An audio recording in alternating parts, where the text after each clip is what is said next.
Hmm, Al-Quran Braille. Hai, Assalamualaikum.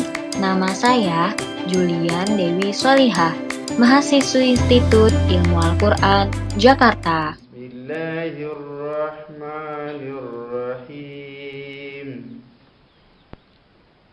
Ara'aita alladhi yukadzibu biddin.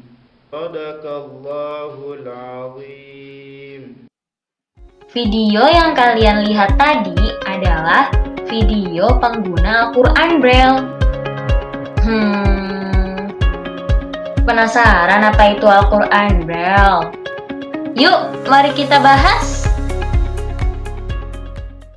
Al-Quran Braille adalah Al-Quran yang ditulis dengan simbol Braille dan telah dibakukan serta diperuntukkan bagi tunanetra atau orang yang mempunyai gangguan penglihatan.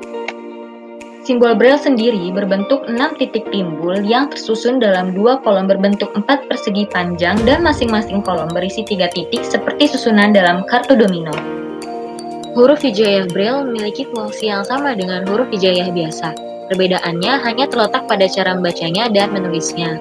Hal yang perlu diketahui tentang Al-Quran Braille. Yang pertama, cara membacanya dari kiri ke kanan. Yang kedua, tanda harokat diletakkan setelah huruf hijaiyah, kecuali tanda tasydid, ditulis sebelum huruf hijaiyah. Yang ketiga, Al-Quran Braille hanya ada 1 jilid per juznya, yakni 30 juz 30 jilid. Sejarah Al-Quran Braille. Semenjak zaman Nabi sampai pertengahan abad ke-19, Al-Quran ditulis untuk mereka yang bisa melihat. Sampai akhirnya muncul Louis Braille dari Prancis. Dialah penemu metode penulisan untuk tunanetra.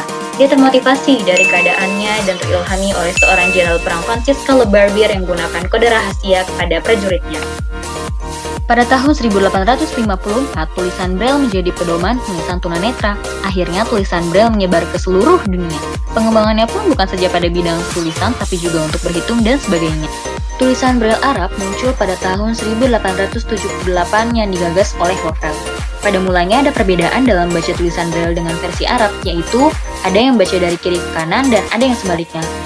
Namun pada tahun 1951 dilaksanakanlah muktamar yang menyepakati penulisan huruf Braille Arab seperti yang sekarang.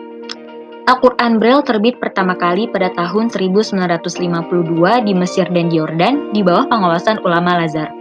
Penerbitannya pernah vakum selama 15 tahun karena terjadi kesalahpahaman.